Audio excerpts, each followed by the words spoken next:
If you wish to hear more tales from the flickering firelight, be sure to subscribe and ring the bell. There is an old saying among the elders: the universe is not made of atoms, it is made of stories. And if you look closely enough, every story is a thread. Some are rough, like jute rope, some are smooth, like silk, and some are tangled so tightly that only the gods can unravel them. Sit back, get comfortable. I want to take you back in time. We are going to the year 2002. Can you picture it? The city is alive. It is the era of the Nokia 3310, that brick of a phone that could survive a nuclear war. It is the era of cyber cafes, where you paid by the minute to wait 10 minutes for a single picture to load. The air smells of exhaust fumes, roasting plantain, and hope. In the heart of this city, there was a market, the Grand Market, a labyrinth of shouting voices, sweating bodies, and vibrant colors. And deep inside that maze, tucked away in a corner where the sun sliced through the rusted tin roof, sat a young woman named Simi.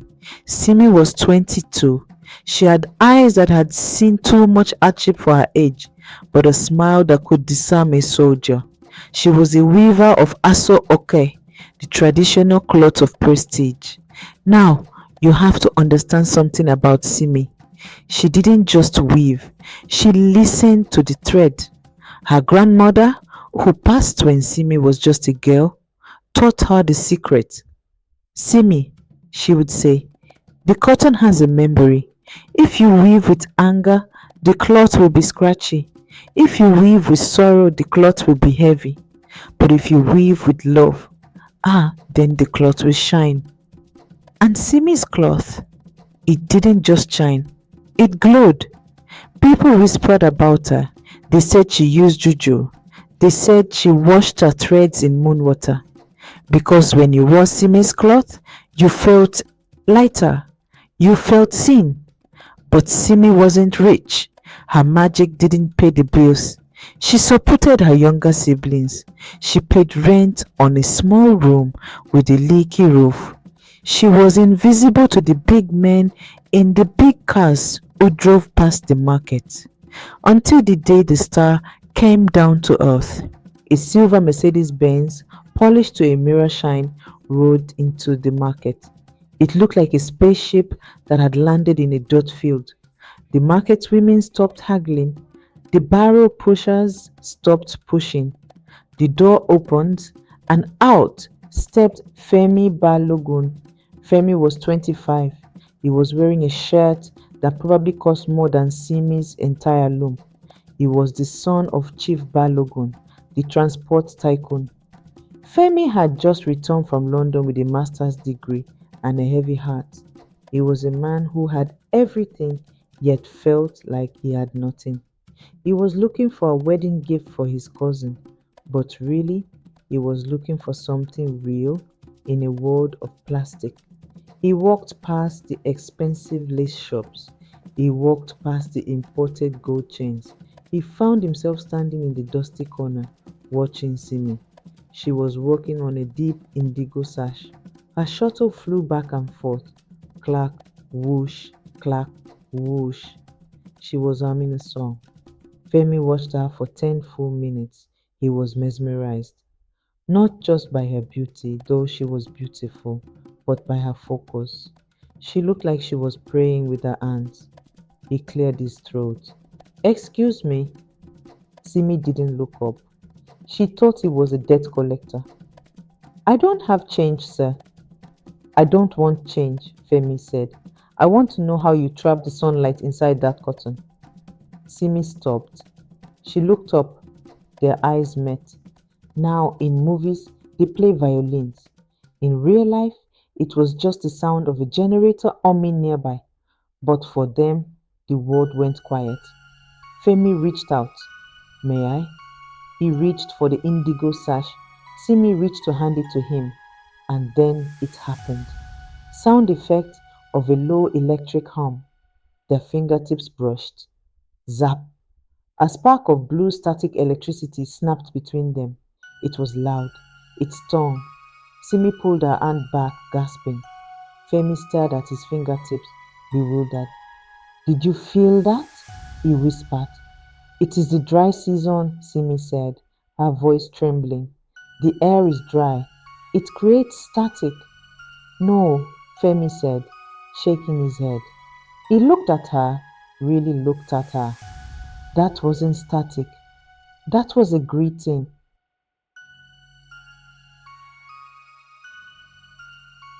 That spark started a fire that nobody expected. For the next 3 months, the prince of the city courted the pauper of the market. But it wasn't a courtship of expensive dinners and diamond rings. No, Femi knew that wouldn't impress Simi. Instead, he came to her world. Every day at lunch, the silver Mercedes would park. Femi would take off his expensive suit jacket, roll up his sleeves, and sit on a wobbly wooden bench next to Simi's loom. They ate roasted corn. They drank Fanta from glass bottles. They talked. He told her about London, how cold the rain was, how lonely the crowded streets felt. He told her about his father, a man who saw people as numbers on a spreadsheet. My father has my whole life mapped out, Femi told her one evening as the sun set orange over the tin roofs. I'm supposed to take over the company. I'm supposed to marry a woman from a good family. I feel like a character in a book someone else is writing. Simi smiled, threading a spool of golden silk. Then take the pen back, Femi. Write your own chapter. I don't know how, he admitted. Watch me, she said. A weaver doesn't just follow the pattern. Sometimes you have to break the thread to make a new design. She taught him to weave. It was a disaster. Laughs. This man, with his master's degree, was clumsy. He tangled the threads. He broke the shuttle. They laughed until their stomachs hurt, and in that laughter they fell in love. Deep, terrifying love. He bought her a new loom. She refused it.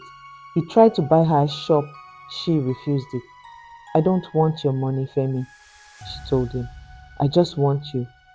And that was the most dangerous thing she could have said, because money is easy to give. Giving yourself, that costs everything. Simi began a secret project. Late at night, she began to weave a shawl for him.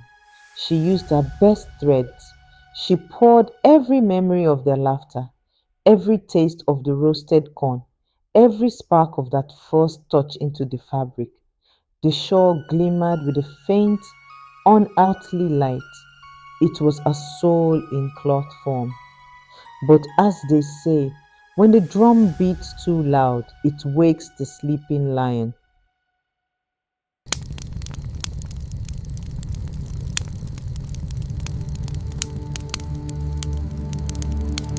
Word reached Chief Balogun. Your son is eating dust in the market with a peasant girl. His advisers whispered. It is embarrassing, Chief. It looks weak. Chief Balogun didn't yell. Men like him don't need to yell. They just crush. He waited until Femi was sent away on a business trip to Abuja. Then the chief's convoy rolled into the market. Imagine the scene. 3 black SUVs, big men in dark glasses. They surrounded Simi's stall. The market went deadly silent.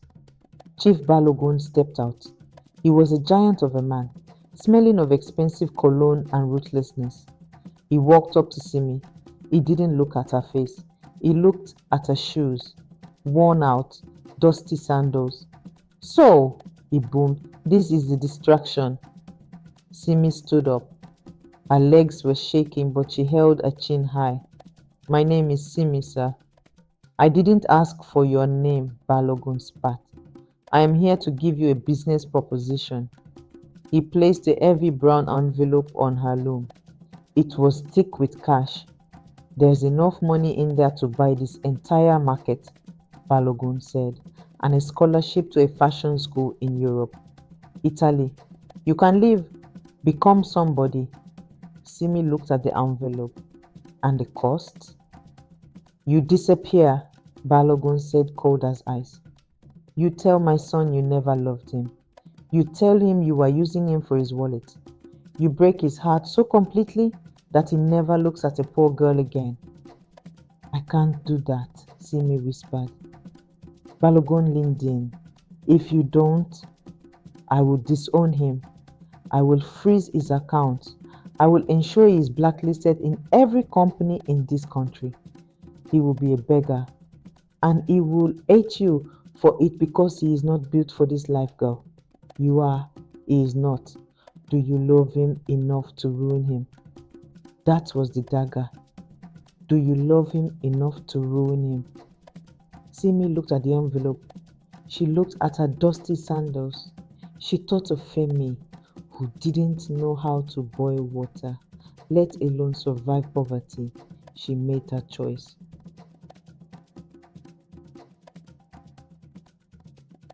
Two days later, Femi returned. He ran to the meeting spot under the great Neem tree. He was so happy. He had a ring in his pocket, a modest ring, but a ring. Simi, he called out. She was standing there, her back to him. Simi, I missed you, he said, reaching for her. She spun around. Her eyes were dry. Her face was a stone mask. She had practiced this in the mirror for 48 hours. Don't touch me, she snapped. Femi froze. What? I said, don't touch me. The game is over, Femi. Game? What game? Simi laughed. A cruel, sharp laugh that sounded nothing like her. Did you really think I loved you? Look at you. You are soft, you are boring. I only endured your stories because I thought you would buy me a shop.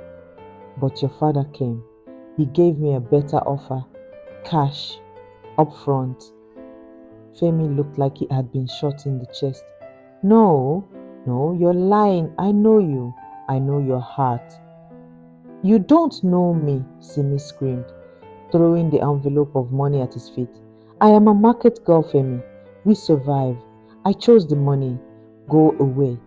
Femi stood there, shaking. But the weaving? The spark? Static electricity, she deadpanned. Just physics. She reached into her bag. She pulled out the glowing shawl, the one she had poured her soul into. Take this trash, she said. I don't want it. She threw the shimmering cloth into the dirt, into the mud. She turned and walked away. She walked past the market stalls. She walked past the taxi park. She walked for 3 miles until she was in an alleyway behind a dumpster. And only then did she collapse. She curled into a ball and screamed a soundless scream that tore her throat raw. She had saved him, but she had killed herself.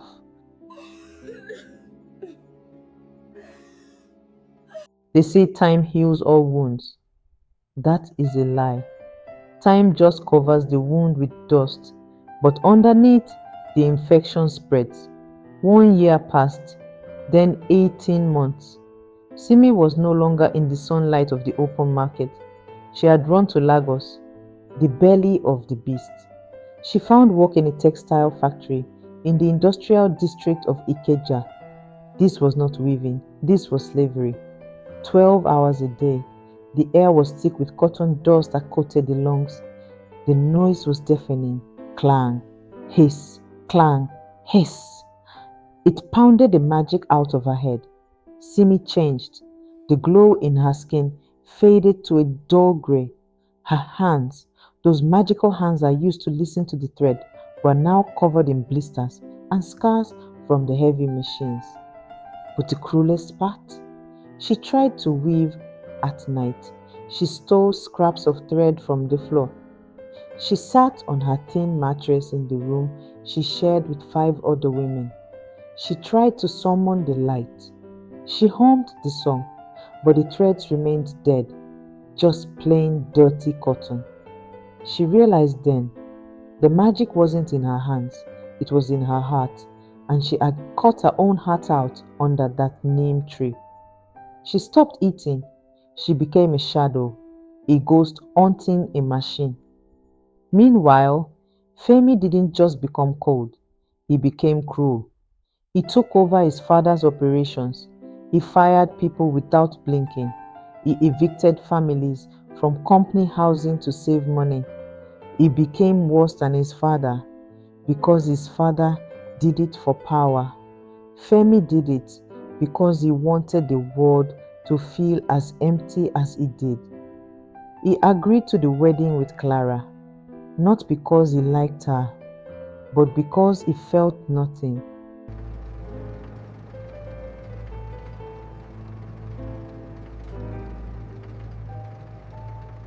And then came the day the universe decided to play its cruelest joke.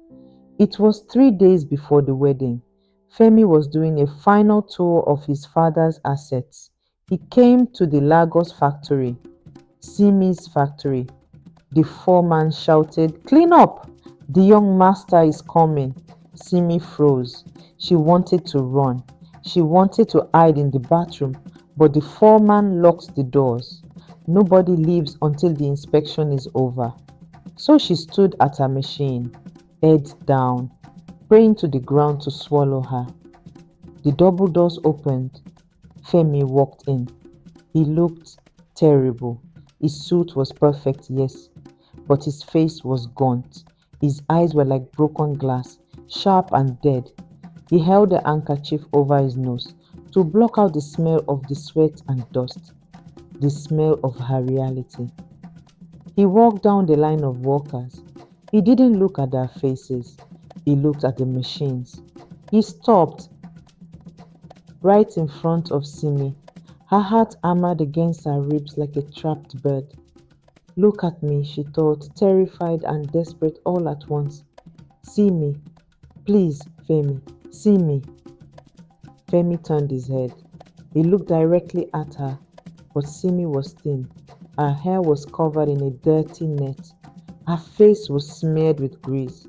She didn't look like the star weaver anymore. She looked like just another piece of broken machinery. Femi's eyes slid over her. No recognition, no spark, nothing. "This one," Femi said, pointing at Simi's machine, not even looking at her face. "It's making a rattling noise. Replace the gear and dock the operator's pay for negligence." He turned and walked away. Simi didn't breathe. She didn't cry.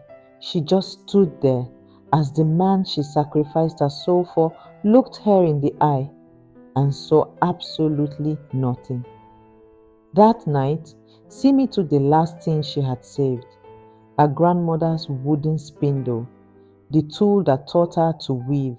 She sold it to a pawn shop for enough money to buy a bottle of gin. She drank until the darkness took her.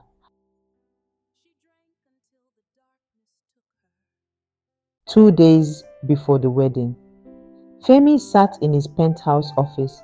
The city lights of Lagos sprawled below him, a million electric stars that offered no warmth.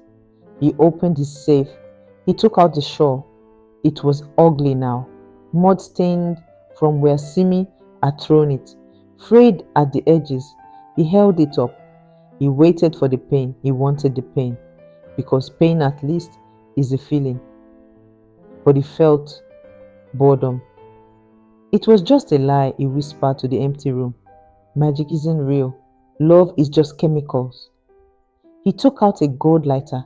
He flicked it open. The flame danced. He brought the flame to the edge of the shawl. The fabric began to smolder. The smoke rose up, curling into the air. He watched the only proof of their love turn black and crumble into ash. He watched it burn for a full minute. But then, just as the fire reached the center of the shawl, the thread screamed. Sound effect: a high-pitched resonant sound like a violin string snapping. It wasn't a human scream. It was the sound of a dying star, The flame suddenly hissed and went out. The fire refused to burn the center of the cloth. Femi dropped it, terrified. In the center of the burnt rag, one single thread was glowing. Not bright, faint, like a dying heartbeat. Thump, thump, thump, thump. It was stubborn. It was refusing to die. At that exact moment, in a gutter outside a cyber cafe in the rain, Simi woke up. She was sick. She was broken. But she felt it too, a burning heat in her chest. She looked up. The rain was washing the grease off her face. Papa Joe, the cafe owner, was standing over her with an umbrella. Are you done dying yet? The old man asked sternly. Because the thread is pulling, and if you don't go now, it will snap forever. Simi tried to stand, but her legs failed. He looked at me, she sobbed. He looked right at me and didn't know me. Why should he? Papa Joe snapped. You are wearing a mask of misery. You are hiding your light. If you want him to see you, you must be the light again. He pulled her up. The wedding is in 48 hours. You have no loom, you have no money, you have no hope. Simi wiped the rain from her eyes. She looked at her scarred hands. She felt the heat in her chest answering the heat in Femi's office miles away. I don't need the loom, Simi whispered, her voice cracking. I have my hands, and I have the truth. Then run, Papa Joe said. Run before the ash covers everything. 48 hours. That is not enough time to fix a life, but it is enough time to burn one down. Papa Joe gave Simi bus fare and a stale meat pie. That was it. She didn't go to a fancy fabric store. She went back to the beast. She broke into the factory grounds at 2 a.m. She climbed the dumpster out back.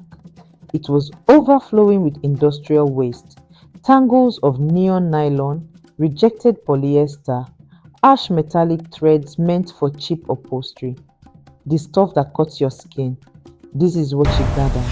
Armfuls of garbage. She sneaked onto the factory floor. It was silent, ghostly in the moonlight. She had no loom.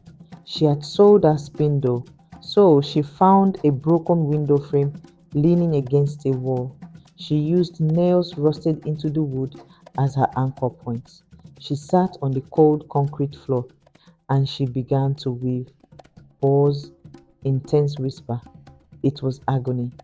The synthetic thread sliced her blistered fingers. Her blood, real red blood, stained the neon yellow and electric blue fibers. But she didn't stop. She closed her eyes and remembered the lie under the neem tree. She remembered the look of nothingness in Femi's eyes during the inspection. She poured all that pain into the work, and the magic, it returned. But it was different now. It wasn't the soft, gentle starlight of the market. No, this light was fierce. It crackled. The tapestry she wove glowed with the radioactive intensity of a neon sign in the rain. It was ugly, raw, and terrifyingly beautiful. It was a scream woven into cloth. She finished as the sun rose on Saturday. She looked like a mad woman, grease in her hair, blood on her hands, holding a blindingly bright banner of trash and truth. She started walking toward the island where the rich people play. The wedding of Femi Balogun and Clara Williams was the event of the decade. The cathedral was frozen with air conditioning and expensive perfume. Femi stood at the altar in a tuxedo that cost more than Simi's factory made in a year. He felt nothing.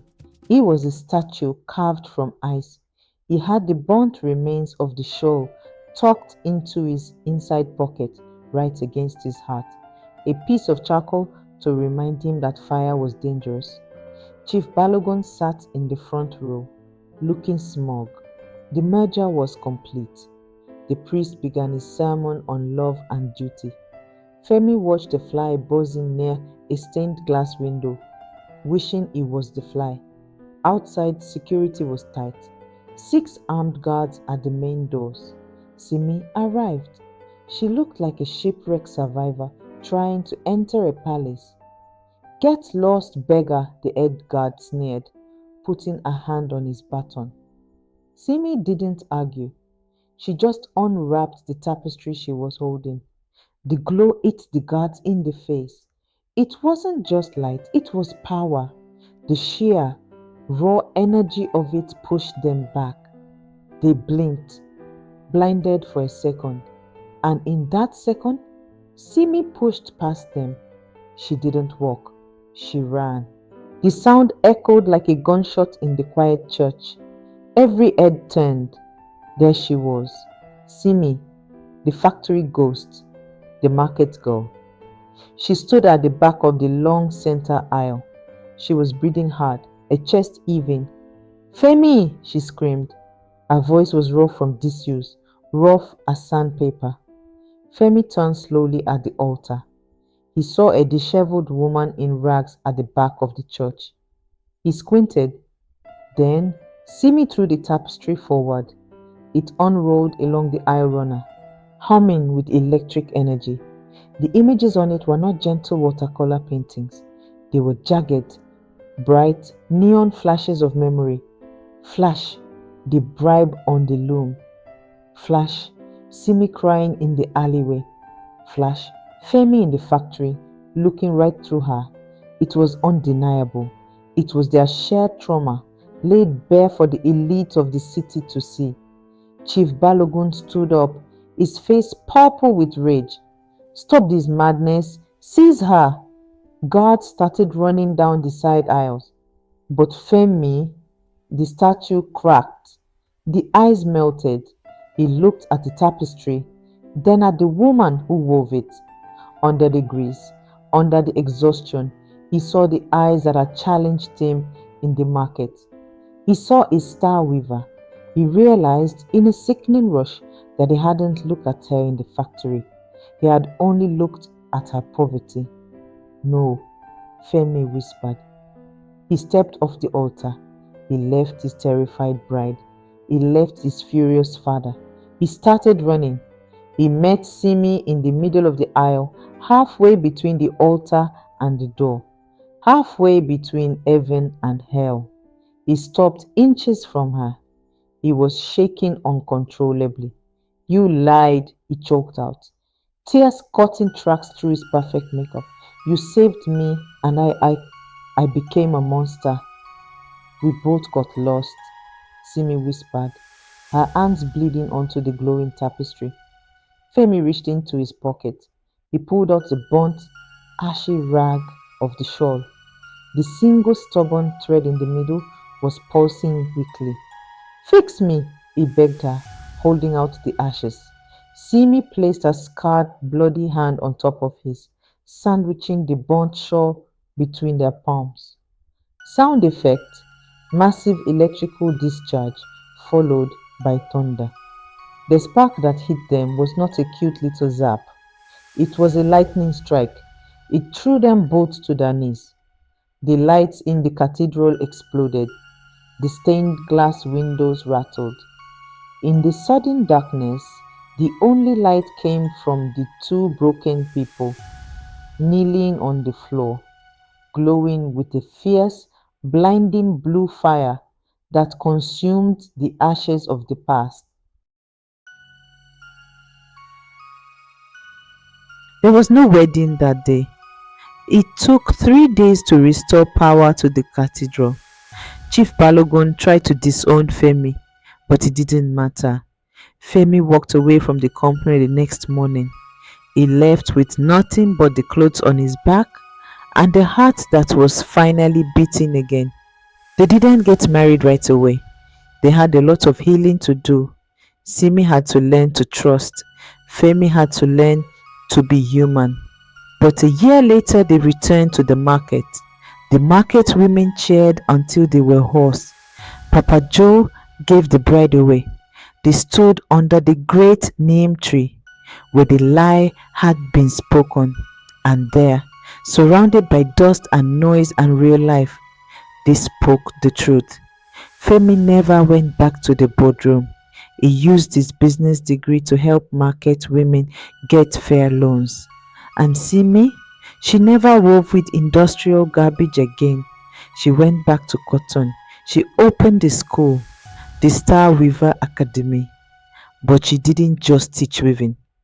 Above the door of the school, carved into wood, is her motto: do not just look, see.